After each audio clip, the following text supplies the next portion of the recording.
The Story of My Life. Alexander Graham Bell. Chapter 1. A Boy Who Loved to Learn. Hello. My name is Alexander Graham Bell, but everyone called me Alec when I was young. I was born in a bustling city called Edinburgh, in Scotland, on a cold and windy day in March, back in the year 1847. Back then, there were no cars or airplanes, and people traveled by horse and carriage. My family was full of interesting people. My father, whose full name was Alexander Melville Bell, wasn't just my dad, he was a special teacher. He taught people how to speak even though they couldn't hear. It might sound impossible, but my father was very clever and invented a system of signs to help them understand words. My mother, Eliza Grace Simons, was a talented artist. She could capture the beauty of flowers and the smiles on people's faces in her paintings. She also loved stories, and every night she would tell us fantastical tales of brave knights and magical creatures. Our house was always filled with books and laughter. My father would read aloud about science and history, and my mother would sing us songs and play games. I had two older brothers, Melville and Edward, and we were always getting into mischief together. We loved exploring the gardens behind our house, building forts out of sticks and leaves, and pretending to be pirates on the high seas. Even as a little boy, I was curious about everything. I wanted to know how things worked, from the tick-tock of the grandfather clock in the hallway to the chirping of the birds outside our window. Sometimes, it drove my parents crazy. I would take apart my toys, like wooden trains and wind-up dolls, just to see what was inside. Most of the time, I could even put them back together, much to my parents' relief. One day, my father brought home a strange-looking machine. It had a big metal horn and a long rubber tube. He explained it was a device that could help deaf people hear. He called it a phonautograph. I was fascinated. The idea that something could capture sound and make it visible seemed like magic to me. My brother Melville, who everyone called Melly, was just as curious as I was. Together, we spent hours playing with the phonautograph, trying to figure out its secrets. We even built our own version out of cardboard tubes and string.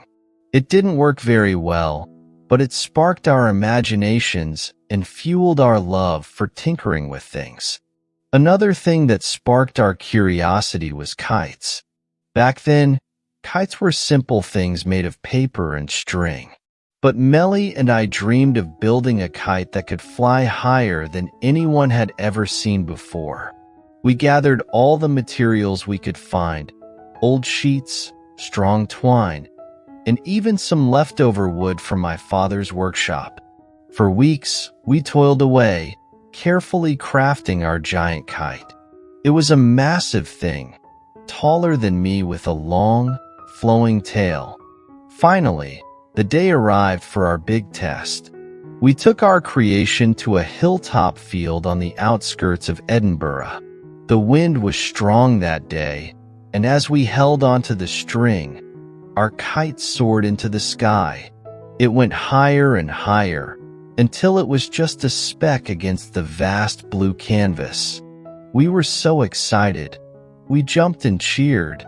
We had built a kite that could almost touch the clouds.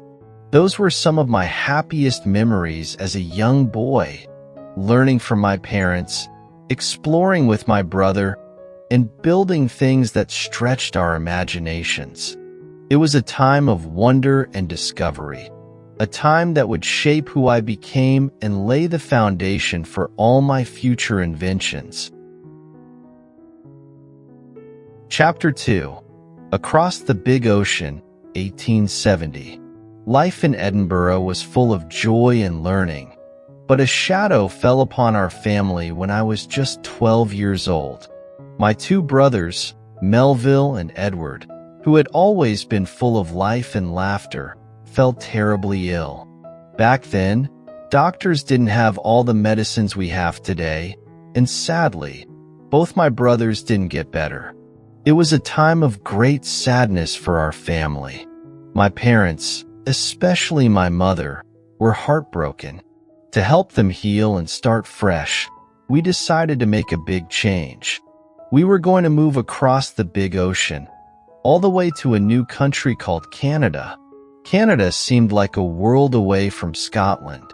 Imagine a vast land with towering mountains, sparkling lakes, and endless forests. It was so different from the bustling city streets of Edinburgh, but it also held a kind of magic. The journey to Canada was long and tiring. We traveled by ship, a huge wooden boat that rocked back and forth on the waves. It took many weeks to cross the Atlantic Ocean. During the day, I would spend hours on the deck, watching the endless blue horizon and the playful dolphins leaping alongside the ship. At night, I would snuggle under a thick blanket and listen to the stories the sailors told about faraway lands and mythical creatures. Finally, after what seemed like forever, we arrived in Canada. We settled in a small town called Brantford in the province of Ontario. It was a quiet place, surrounded by rolling hills and green fields. It wasn't like the bustling streets of Edinburgh, but it had its own charm. There, I continued my education and my love for learning. My father got a job teaching at a school for the deaf, and I often helped him in his classroom. Watching him work with deaf students and seeing how his special system of signs helped them communicate sparked my own interest in sound and how it worked. One day, while exploring the woods near our house, I found a strange object on the ground. It was a bird's feather, perfectly formed and beautifully colored. I picked it up and marveled at its delicate structure. Suddenly, a strong gust of wind blew through the trees, and the feather danced and twirled in the air. As I watched it, a thought struck me. What if sound was like that feather, carried by the wind? What if we could capture sound waves and make them visible, just like the phonautograph my father had shown me years ago? This idea became an obsession for me.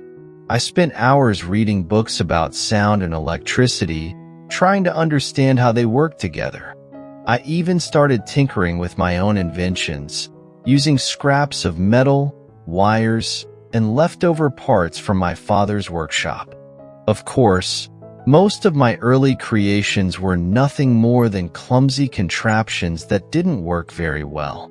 They looked like a jumble of wires and metal plates, and they made strange noises when I turned them on. But I kept trying, fueled by my curiosity and a burning desire to unlock the secrets of sound. In Brantford, I also met a good friend named Thomas Watson. Thomas was a bright young man with a knack for mechanics. He was fascinated by my ideas and eager to help me with my experiments. Together, we spent countless hours in my makeshift workshop, trying to make sense of the complex world of sound and electricity.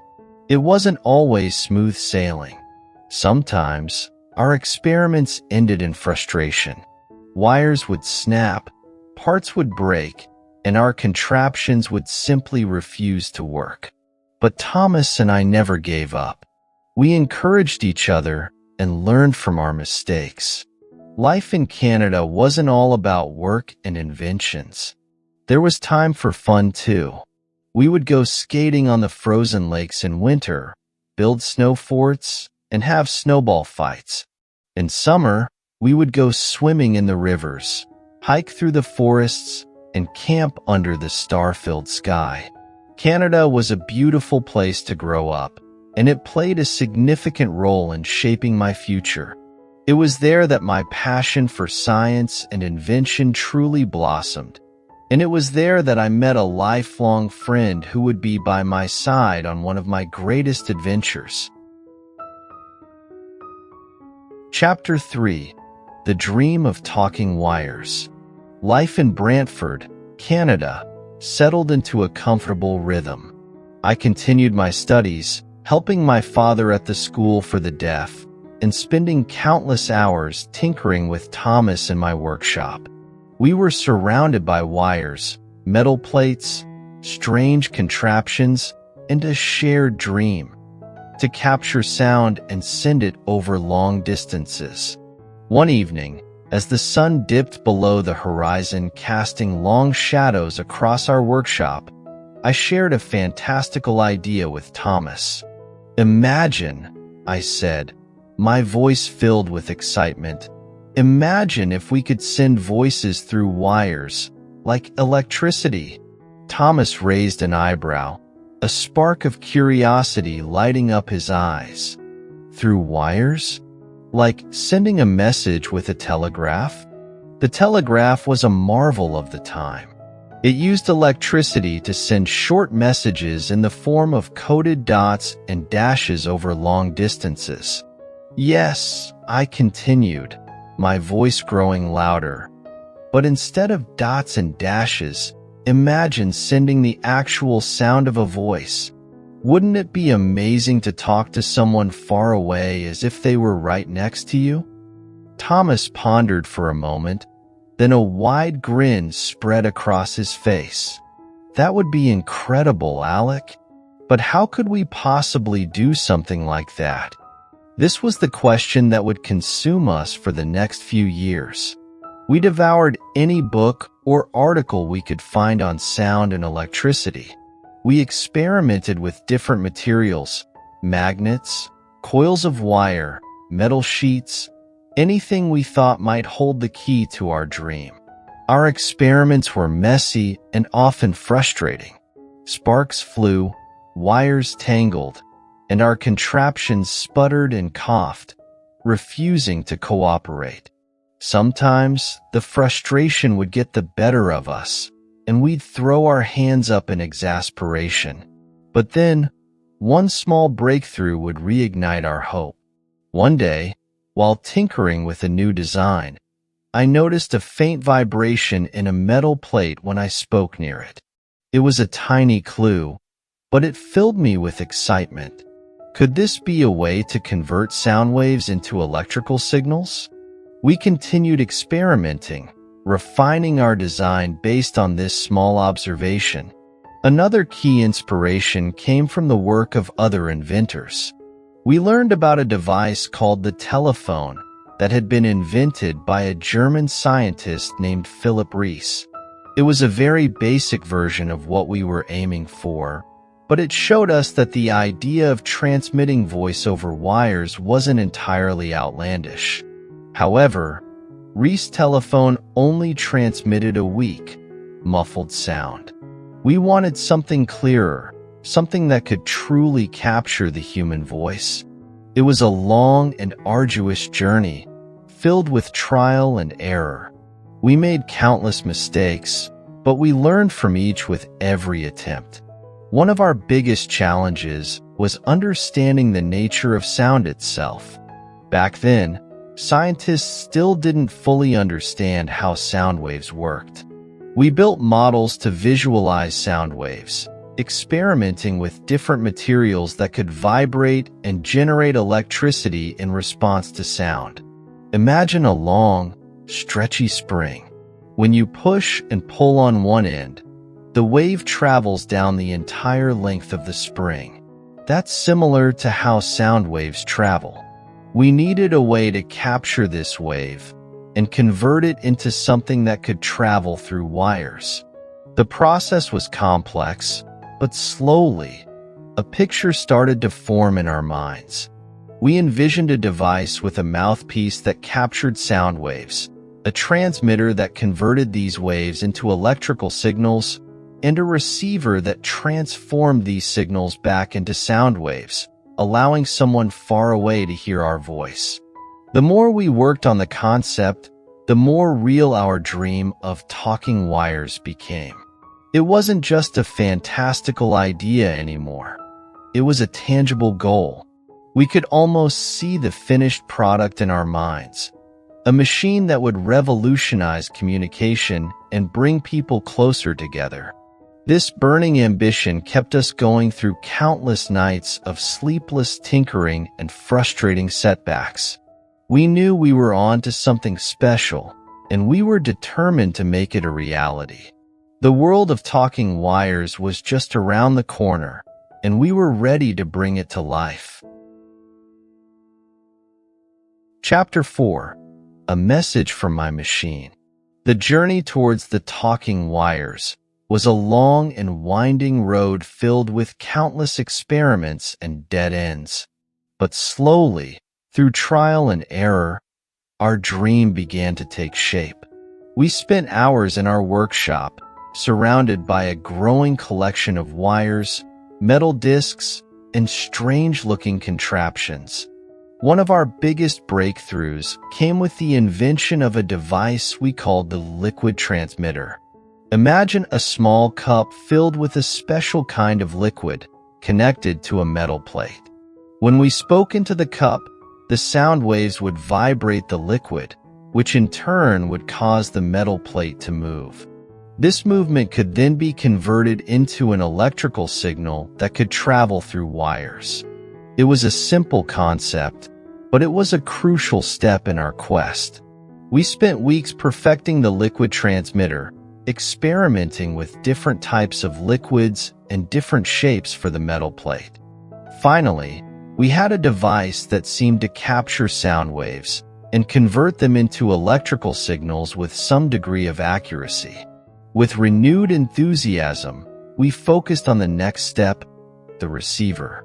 This device would take the electrical signal sent through the wires and convert it back into sound waves that someone could hear. We experimented with different types of magnets and coils of wire, trying to find a way to recreate the original sound from the electrical signal. It was a complex process, and our early attempts were met with nothing but silence or distorted sounds. But we kept persevering, making adjustments and refining our design. We were determined to bridge the gap between sound waves and electrical signals to make our dream of talking wires a reality. One day, in the spring of 1875, a sense of anticipation filled our workshop. We had finally built a working model of both the transmitter and receiver, and the moment of truth had arrived. We connected the two devices with a long wire, one placed in my workspace and the other in a separate room downstairs. Excitement thrummed through me as I picked up the transmitter. It felt different now, heavier with possibility. I took a deep breath and spoke into the mouthpiece. "Mr. Watson, come here. I want to see you." My voice echoed slightly within the cup, sending vibrations through the liquid. Had it worked? Had my voice traveled through the wires? With a pounding heart, I waited. Then, from the other room, came a muffled sound. I rushed downstairs, my steps echoing in the quiet house. There, in the other room, stood Thomas, a look of disbelief etched on his face. He held the receiver to his ear, his brow furrowed in concentration. Suddenly, a clear voice broke through the silence. It wasn't loud, but there it was, unmistakable, my voice, echoing from the receiver. "Mr. Watson, come here. I want to see you." Thomas looked up, his face beaming with excitement. "Alec, it worked. I heard you. You did it." A wave of exhilaration washed over me. It wasn't perfect. The sound was still a bit faint and distorted, but it was a voice. We had transmitted my voice through wires. We had taken our first step into the world of talking wires. This breakthrough was a turning point in our journey. We knew we had a working concept, but there was still much to be done. The sound quality needed improvement, the devices were bulky and cumbersome, and the distance it could transmit was limited. But the most important thing was that we had proven the concept. Talking wires were no longer just a dream. With renewed confidence, we set about refining our design. We experimented with different materials, improved the efficiency of the transmitter and receiver, and increased the range of the signal. We knew this was just the beginning, and the possibilities seemed endless. The invention of the telephone, as we eventually called it, didn't happen overnight. It was a long and arduous journey fueled by relentless curiosity, countless experiments, and unwavering determination. But that day in the spring of 1875, with the faint echo of my voice traveling through wires, marked a pivotal moment in history. The world of talking wires was born, and the way we communicated would never be the same. Chapter 5. Hello, World. The success of our first telephone call filled us with a sense of accomplishment that buzzed with electricity, much like the signal itself. We knew we had something special on our hands, something that could change the world. But first, we had to convince others to believe in our talking wires. We presented our invention at science fairs and exhibitions. People were amazed to see two people talk to each other from different rooms, connected only by a thin wire. Imagine their surprise. It was like magic, a trick of the eye and ear. At first, some people were skeptical. They couldn't understand how a voice could travel through a wire. Others thought it was a parlor trick, a clever illusion. But as we explained the science behind the telephone, and as more people had the chance to experience it firsthand, the excitement grew. Newspapers started writing articles about our invention, calling it a marvel of science and a revolutionary new way to communicate. Soon, the word spread across North America and even reached Europe. People were eager to learn more about this device that could bring voices from faraway places. One of the biggest challenges we faced was improving the telephone's design. Our original model was bulky and impractical. It looked more like a science experiment than a device for everyday use. We needed to make it smaller, lighter, and easier to use. With the help of skilled engineers and designers, we redesigned the telephone. We replaced the clunky liquid transmitter with a more efficient carbon microphone. We made the mouthpiece and earpiece more comfortable to hold. Slowly but surely, the telephone began to transform from a laboratory gadget into a practical communication tool. In 1876, a historic moment arrived. We were granted a patent for the telephone, which gave us the legal right to our invention. It was a significant milestone, a stamp of approval from the world of science and technology. But the real test came next. We needed to get the telephone into the hands of people and see how they would use it. We partnered with a company that would manufacture and sell telephones, making them available to businesses and homes. The first telephones were expensive, and only a few wealthy people could afford them. But slowly, as production increased and prices came down, the telephone became more accessible to a wider audience. People quickly realized the incredible benefits of the telephone. Businesses could communicate with customers and suppliers instantly, saving time and money. Families could stay in touch with loved ones who lived far away. Doctors could consult with patients from a distance. The telephone revolutionized communication. It made the world feel smaller and more connected. People who had never spoken to each other before could now have conversations across vast distances. The sound of the telephone ringing became a familiar sound in homes and offices everywhere. It was a symbol of progress, a symbol of a new era in communication. Of course, there were challenges along the way. Some people worried that the telephone would disrupt traditional ways of life. Others feared the potential for privacy violations. But the benefits of the telephone far outweighed the concerns. As the telephone became more popular, we continued to improve its design and function. We invented long-distance lines that allowed people to talk across continents. We developed switchboards that connected callers with the people they wanted to speak with. The invention of the telephone wasn't just about technology. It was about changing the way people interacted with the world. It sparked a revolution in communication that continues to this day. The simple act of picking up the phone and saying hello became a powerful way to connect with others, to share news, to build relationships, and to make the world feel a little bit smaller. Chapter 6. More Inventions. The success of the telephone opened many doors for me. It wasn't just a source of great satisfaction. It also gave me the resources and recognition to pursue other inventions that sparked my curiosity. While the telephone revolutionized communication, my mind continued to race with ideas for new ways to use sound and technology to improve people's lives. One of the inventions that captured my attention was the phonograph.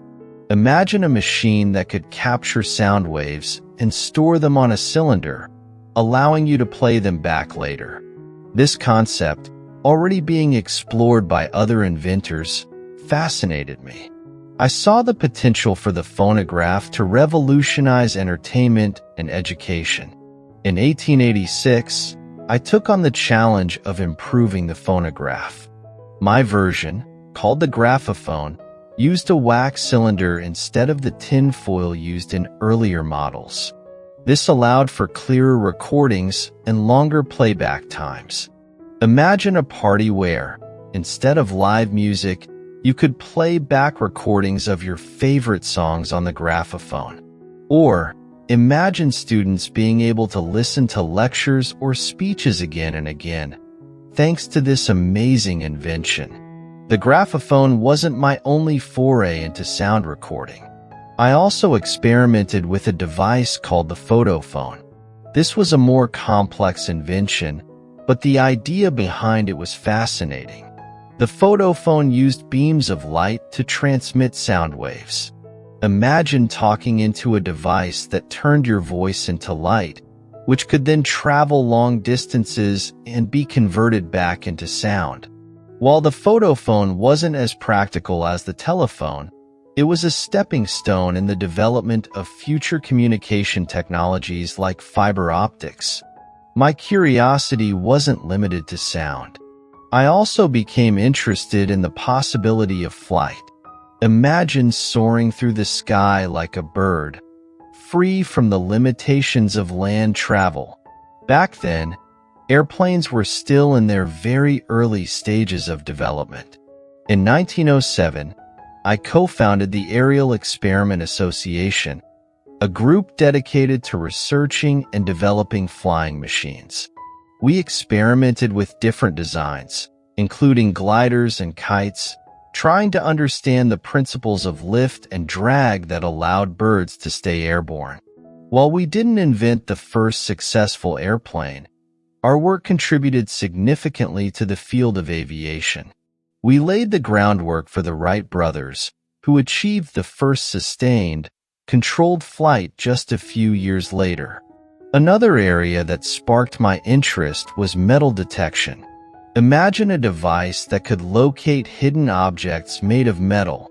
This technology could be incredibly useful for finding buried pipes, lost tools, or even treasure. In the late 1800s, I began working on a device that could detect metal using electromagnetism. While my prototype wasn't perfect, it paved the way for more advanced metal detectors that are used today in construction, archaeology, and security applications. Throughout my life, I never stopped inventing. My passion for learning and creating new things drove me to explore a wide range of ideas.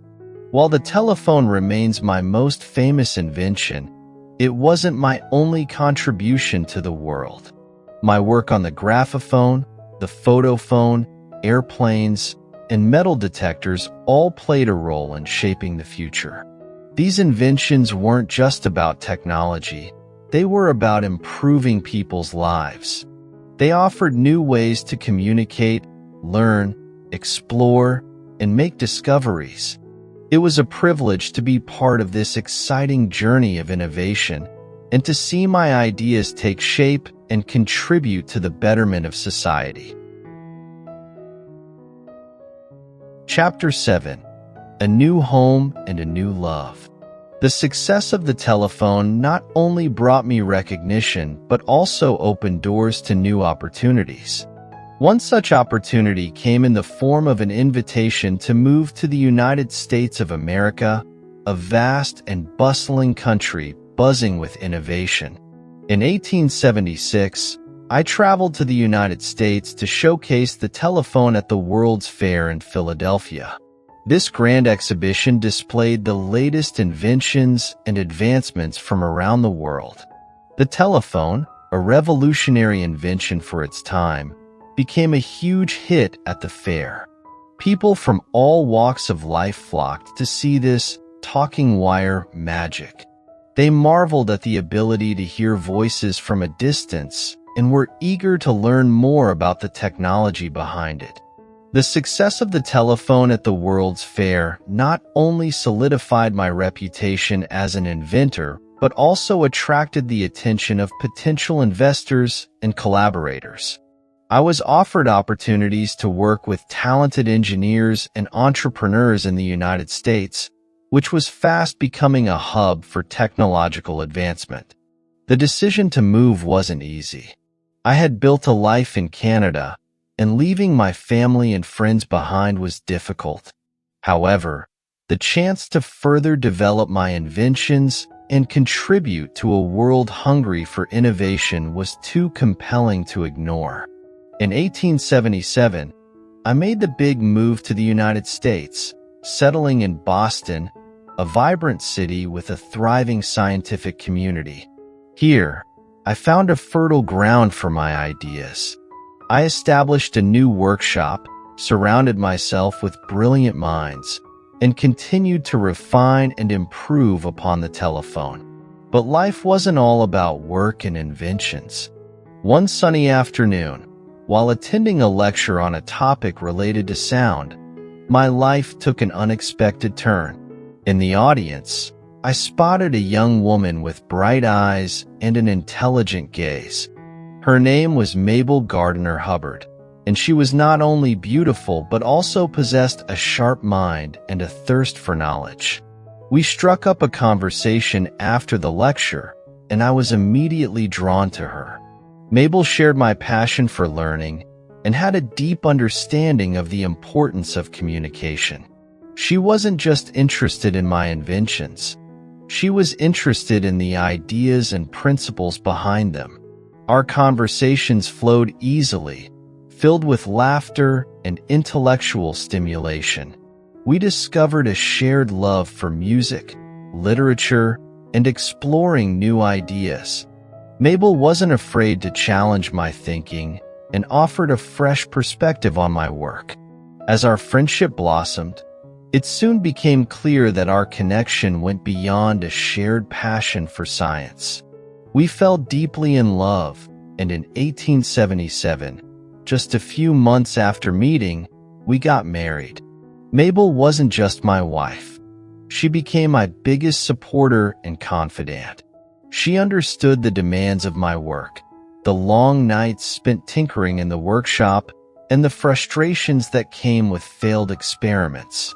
She was always there for me, offering encouragement, a listening ear, and a warm embrace. Together, we built a happy and fulfilling life. Mabel became actively involved in my work, helping me manage the business side of my inventions.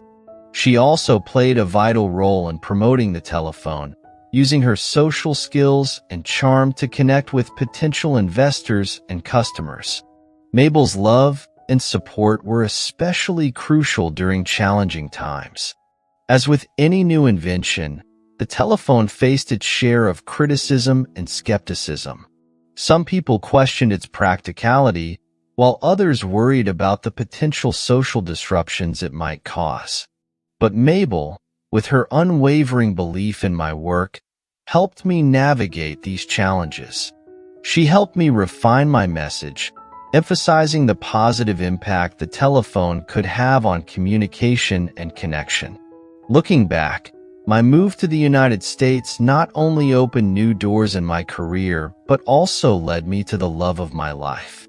Mabel's companionship, intelligence, and unwavering support enriched my life in countless ways and became a powerful driving force behind my continued innovations. Chapter 8. A Deaf Community Thankful. While the telephone revolutionized communication for many, it wasn't initially accessible to everyone. There was a group of people who, due to the nature of my invention, faced challenges using it, the deaf community. Remember how I grew up surrounded by sign language? My father's work with deaf students instilled in me a deep respect for their language and culture. However, the telephone, designed to transmit spoken voice, couldn't directly benefit those who couldn't hear. This realization struck me as a pang of disappointment. The telephone, meant to connect people, unintentionally created a barrier for the deaf community. I knew I had to find a way to bridge this gap and make my invention more inclusive. Around this time, I reconnected with a former student of my father's, a brilliant inventor named Thomas Watson Jr., the son of my close collaborator, Thomas Watson. Together, we started exploring ways to adapt the telephone for use by deaf people. One idea involved using a special attachment that would convert sound waves into visible patterns of light. This way, deaf people could see the sound waves created by speech, allowing them to understand the conversation visually. Another concept involved the use of a vibrating device attached to the telephone. The vibrations would correspond to the different sounds of speech, allowing deaf people to feel the patterns of the conversation. While these were promising ideas, technology at the time wasn't quite advanced enough to make them practical realities. However, it sparked a conversation within the deaf community about the potential benefits of adapting the telephone for their needs. The deaf community, despite the initial limitations, expressed their appreciation for my efforts to include them. They recognized the potential of the telephone to connect them with the hearing world in new ways, even if it required adaptations. Some deaf people began experimenting with using the telephone by feeling the vibrations on the handset. They learned to interpret these vibrations and understand basic conversations. The limitations of the telephone for the deaf community also fueled innovation within their own circles. Inventors from the deaf community started exploring ways to modify existing technologies or create new ones specifically designed for their needs. Over time, advancements in technology led to the development of teletypewriters, TTYs, and other communication devices that allowed deaf people to use the telephone system effectively. These advancements wouldn't have been possible without the initial spark ignited by the telephone's invention. Looking back, my journey with the telephone and the deaf community taught me a valuable lesson about inclusion. Technology has the power to connect people, but it's crucial to consider the needs of everyone, not just the majority. While the telephone itself wasn't a perfect solution for the deaf community, it opened doors to future innovations that would bridge the gap and foster more inclusive communication. The story of the telephone in the deaf community became a reminder of the importance of accessibility and the ongoing quest to create a world where everyone can connect and participate. Chapter 9. Facing Challenges. The journey of the telephone wasn't all sunshine and success stories. Along the way, I encountered a number of challenges that tested my perseverance and determination. One of the biggest hurdles came in the form of lawsuits. Many inventors, including a man named Elisha Gray, claimed they had similar ideas for a telephone before me. Legal battles ensued, with both sides presenting arguments and evidence to prove their claim to the invention. These lawsuits dragged on for years, draining my resources and causing a great deal of stress. The pressure was immense. Not only was my reputation at stake, but the future of the telephone and the company we built around it hung in the balance. These legal battles were a stark reminder of the competitive nature of invention.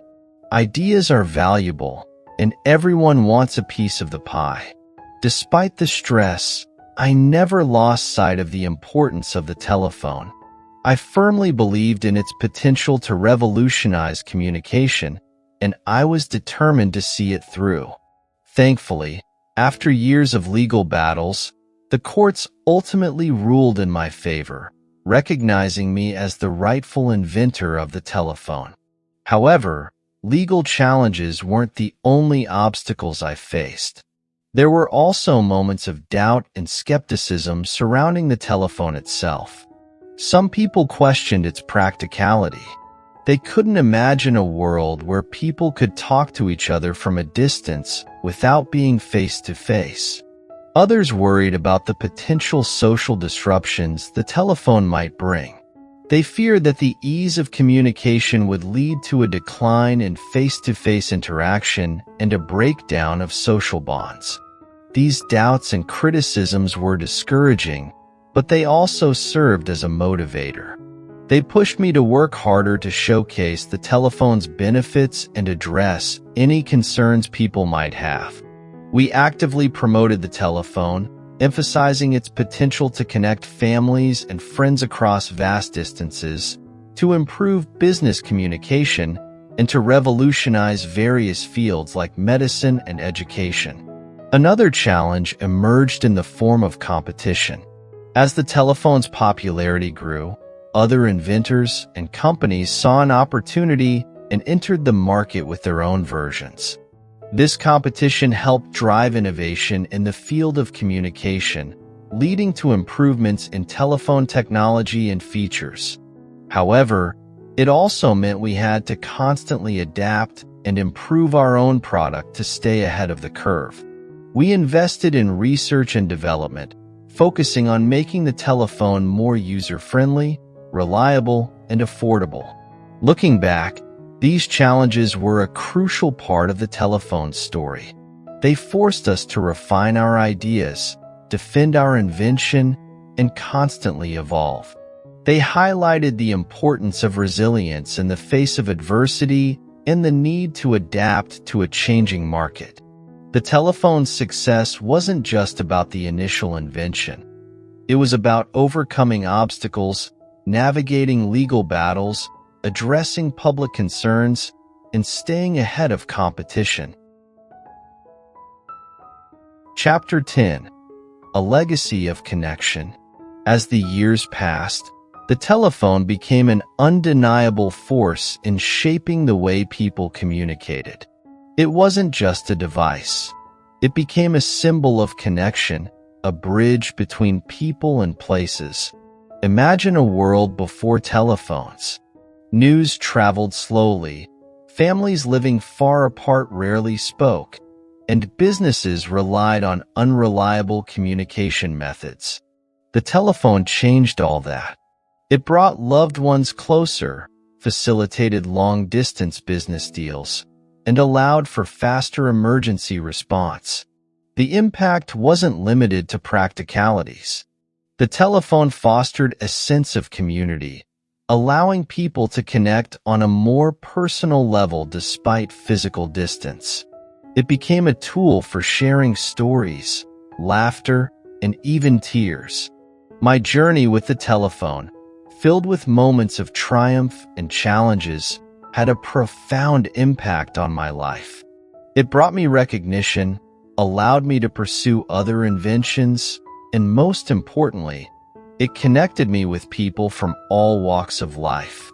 Looking back, I am incredibly proud of the role the telephone played in shaping the world. It wasn't a solitary invention. It was a collaborative effort made possible by the support of my family, friends, and colleagues. From my father's work with the deaf community to Thomas Watson's tireless collaboration, the telephone wouldn't have been possible without the contributions of many talented individuals. The legacy of the telephone extends far beyond its initial invention. It paved the way for future communication technologies like mobile phones and the internet, forever altering the landscape of how we connect and share information.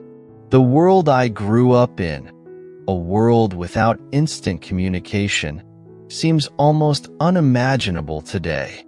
The telephone and the many inventions it inspired shrunk distances and brought people closer together. It's a testament to the power of human ingenuity and the desire to connect.